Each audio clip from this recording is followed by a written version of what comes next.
Assalamualaikum warahmatullahi wabarakatuh. Perkenalkan, nama saya Widya Agustin dari kelas 3G PGSD dengan NIM 2024 0110810242. Tujuan saya membuat video ini yaitu untuk memenuhi tugas ujian akhir, tugas UAS dari Bunda Nurul Julaifa MPD dengan mata kuliah Pendidikan Kebinekaan Global.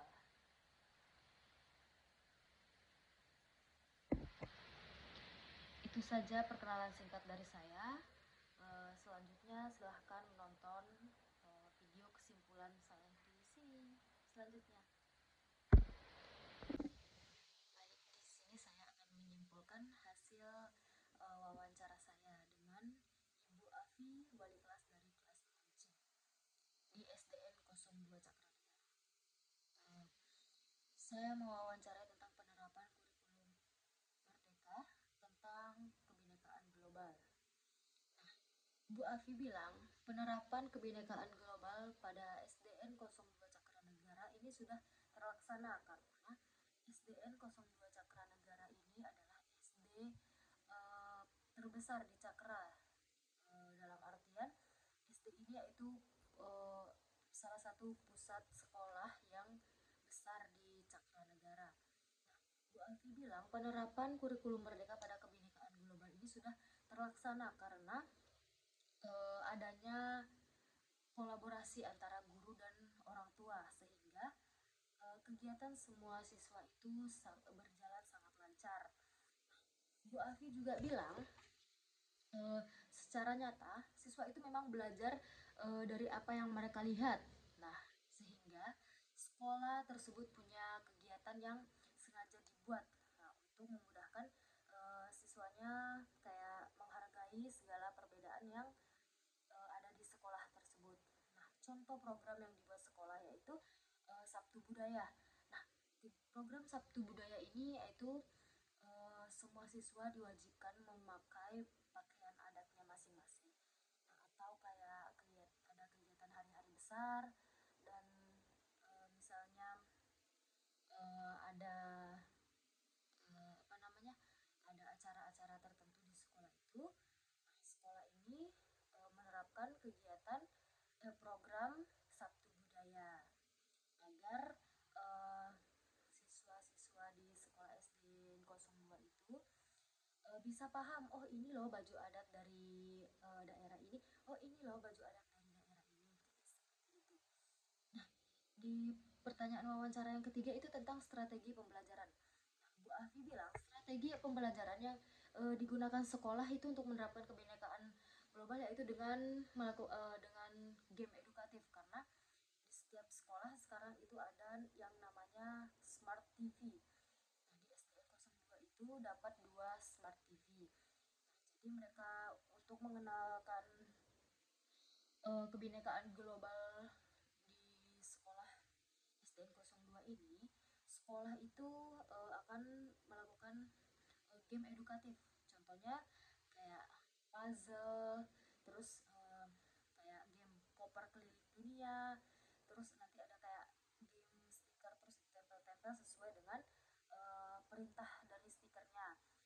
Terus program game edukatif ini termasuk ke pendekatan PJBL yaitu Project Based Learning. Selanjutnya soal wawancara yang keempat itu ada skill apa sih yang yang dimiliki oleh siswa, apakah mereka sudah melakukan proyek atau apa maupun di luar atau di dalam sekolah. Nah, Bu Afi bilang siswa di SDN 02 Cakranegara ini mempunyai skill yang sudah terasa yang sangat luar biasa karena adanya dukungan dari orang tua. Nah, sehingga mereka sangat pandai dalam membuat poster, terus mereka juga bisa bikin video pendek dan video pendeknya itu akan ditayangkan nanti sama sekolah. Jadi siswa-siswa yang terlibat dalam pembuatan video pendek itu mereka akan dapat apresiasi dari teman-temannya yang lain. Nah, sekarang kan siswa itu kayak kalau kita cuma pakai pendekatan ceramah, siswa itu akan bosan kalau kita mencatat, nah itu siswanya akan bosan. Jadi sekolah itu melakukan kegiatan-kegiatan kayak ada lomba-lomba poster, lomba-lomba buat video pendek. Nah, jadi siswanya itu berpartisipasi ikut lombanya. Pertanyaan wawancara terakhir itu ada sumber belajar apa yang digunakan Bu Afi. Nah, sumber belajar yang digunakan Bu Afi di sekolah yaitu ada namanya buku saku. Nah, buku saku itu di dalamnya ada macam-macam tentang pengetahuan kebinekaan global. Nah, Bu Afi bilang di dalam buku itu siswa akan cepat paham tentang budaya-budaya yang ada di Indonesia ini. Nah, di dalam buku itu ada pemahaman tentang rumah adat, baju-baju adat, tari-tari tradisional setiap daerah, dan lain sebagainya. Mungkin itu saja yang dapat saya simpulkan dari wawancara saya dengan Ibu Afi, wali kelas 6C di SDN 02 Cakranegara. Untuk bukti hasil wawancaranya itu saya sertakan di selanjutnya.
Terima kasih sudah menonton video saya. Kurang lebihnya saya mohon maaf. Assalamualaikum warahmatullahi wabarakatuh.